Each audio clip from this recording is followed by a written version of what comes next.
तथा आमदार भारत नाना भालके अनंतात विलीन. राज्याचे उपमुख्यमंत्री अजित पवार यांच्यासह हजारोंच्या उपस्थित झाला शासकीय इतमामात अंत्यसंस्कार. पंढरपूर मंगळवेढा विधानसभा मतदारसंघाचे लोकनेते तथा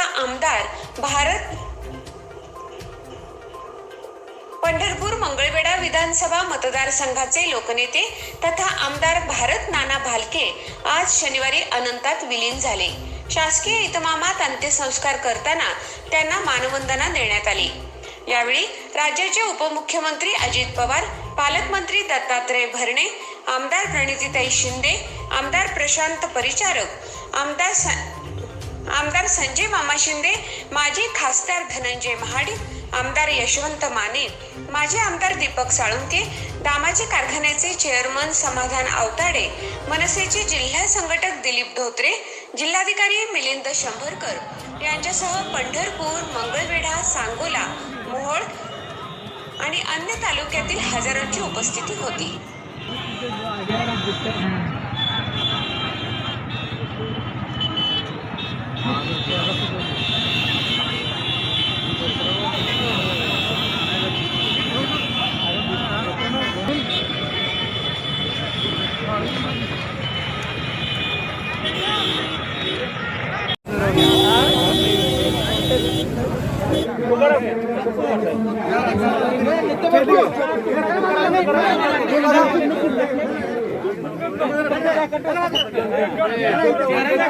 त्यांना अखेरचा निरोप देण्याची वेळ तुमच्या माझ्यावर येईल असं आपण स्वप्नात देखील आपल्या कुणाच्या आलेलं नव्हतं. पण काळाच्या नियतीच्या पुढे कुणाचं चालत नाही. खरं तर आदरणीय पवार साहेब देखील हेलिकॉप्टरने इकडे यायला निघालेले होते, परंतु ज्यावेळेस हवामान बदललं त्यावेळेस तो त्यांचा कार्यक्रम त्यांना रद्द करावा लागला. नानांनी राजकीय जीवनामध्ये काम करत असताना सातत्याने पवार साहेबांना दैवत मानलं. नानांनी वेगवेगळ्या प्रकारच्या निवडणुका लढल्या. जनतेने त्यांच्या पाठीशी ताकद उभी केली, आशीर्वाद दिले, भरभक्कम पाठिंबा दिला. पहिल्यांदा त्यांना अपयश आलं. नाना 4 वेळेला विधानसभेला उभे राहिले.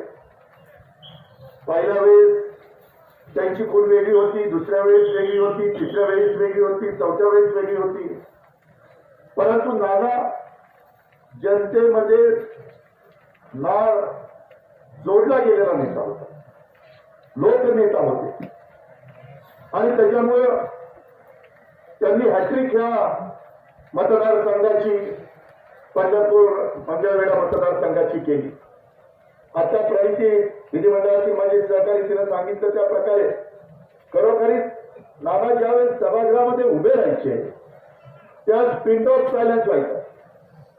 आणि एवढं पोटतिडकीनं मी पांडुरंगाच्या पंढरपूरचं प्रतिनिधित्व करतोय. माझा शेतीचा पाण्याचा प्रश्न मंगळवेढ्याचा सुटला पाहिजे, माझा पिण्याचा पाण्याचा प्रश्न सुटला पाहिजे. गोरगरिबांच्या प्रश्नामध्ये समरस होणारे जे काही नेते आपण महाराष्ट्रामध्ये आजपर्यंत पाहिले त्याच्यामध्ये नाना खरोखरीच गोरगरीब, वंचित, शेतमजूर, शेतकरी या सगळ्यांचं प्रतिनिधित्व करत होते.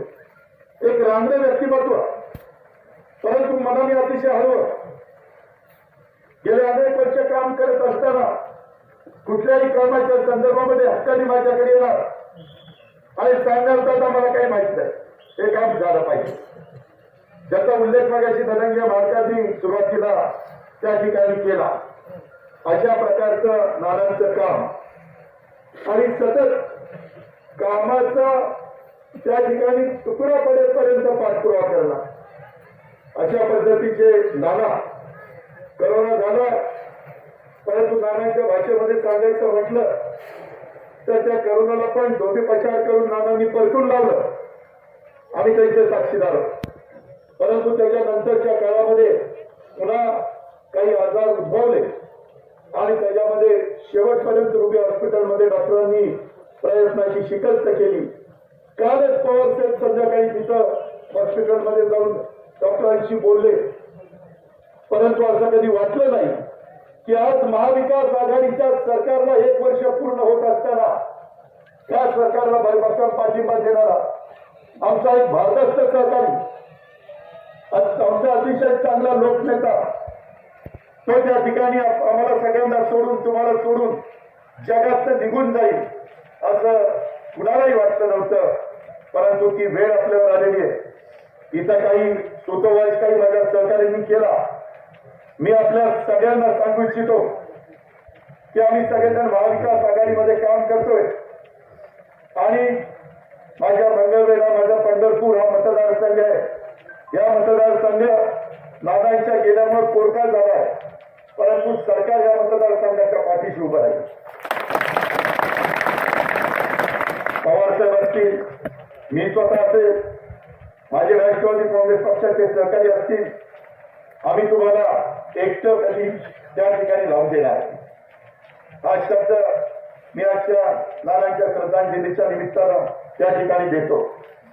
भगीरथच्या बद्दल देखील इथं बोललं जातंय, परंतु मी आपल्याला सांगतो आज वेळ वेगळी आहे. परंतु ज्यावेळेस वेळ येईल त्यावेळेस ते सगळा शब्द खरा केलेला असेल ते तुम्ही अधिक बोलून मी आपला सगळ्यांचा वेळ घेत नाही, परंतु अतिशय समरस होणारा सोलापूरच्या जनतेच्या करता, माझ्या पंढरपूर, माझ्या मंगळवेढेच्या जनतेच्या करता नेहमी एक परिवार म्हणून नानांनी त्या मतदारसंघाला न्याय देण्याची भूमिका घेतली. तुमच्या सगळ्यांचं प्रतिनिधित्व करण्याचा प्रयत्न त्या ठिकाणी केला आणि अशा नाना आज आपल्याला सगळ्यांना सोडून गेलेले आहेत. मी तमाम महाराष्ट्रातल्या जनतेच्या वतीनं, आदरणीय पवार साहेबांच्या वतीनं, राष्ट्रवादी काँग्रेस पक्षाच्या वतीनं, आमच्या महाविकास आघाडीच्या वतीनं नानांना भावपूर्ण श्रद्धांजली अर्पण करतो. त्यांच्या कुटुंबियावर जो दुःखाचा डोंगर कोसळलेला आहे त्याच्यातनं सावरण्याची त्या ठिकाणी ताकद पांडुरंगाने, रुक्मिणीनं त्यांना त्या ठिकाणी द्यावी. आपण सगळेजण त्यांच्याबरोबर आहोत ही खात्री देखील या निमित्तानं आपल्या सर्वांना मी अतिशय नम्रपणे देऊ इच्छितो. या कोरोनाच्या काळात एवढी जीवाभावाची माणसं आपल्याला सोडून गेली की आपण सगळ्यांनी अनुभवलंय. त्याच्या संदर्भामध्ये काळजी घ्या. स्वतःची सुरक्षितता अतिशय महत्वाची आहे.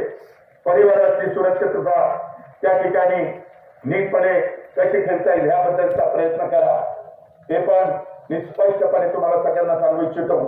आणि लवकरात लवकर मी परवा कार्तिक एकादशीच्या निमित्तानं आलेलो होतो आपल्या पांडुरंगाचं दर्शन घेण्याच्या करता, रुक्मिणीचं पुढे नतमस्तक होण्याच्या करता.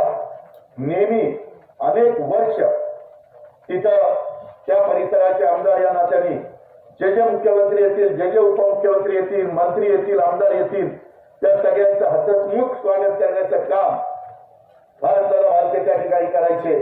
परंतु यावेळेस तशा पद्धतीनं त्यांना थांबता आलं नाही, कारण ते पुण्यामध्ये होते. परंतु सतत त्यांनी जनतेचं एक कामाचं व्रत स्वीकारलेलं होतं आणि त्याच्याकरता अनेकदा ते स्वतःच्या जीवाची पण पर्वा करायची नाही, आजाराची पर्वा करायची नाही. मी इतक्यादा सांगायचो, माझ्या तर चेंबरला इतक्यादा ते असायचे, वेगवेगळ्या प्रकारचे प्रश्न घेऊन आलेले. परंतु नाना थोडंसं सबुरीनं घ्या, तब्येतीची काळजी घ्या, नाही मला काही होत नाही, जनता माझ्या पाठीशी आहे, पांडुरंग माझ्या पाठीशी आहे, अशा प्रकारचं नेहमी त्यांचं सांगणं त्या ठिकाणी असायचं. ते नाना आज आपल्यातनं निघून गेलेले. काळाच्या नियतीच्या पुढे तुमचं माझं कुणाचं काही चालत नाही. मी पुन्हा एकदा आपल्या सर्वांच्या वतीनं, राज्याच्या वतीनं भारतनाना भालकेंना भावपूर्ण श्रद्धांजली अर्पण करतो आणि माझे 2 शब्द संपवतो.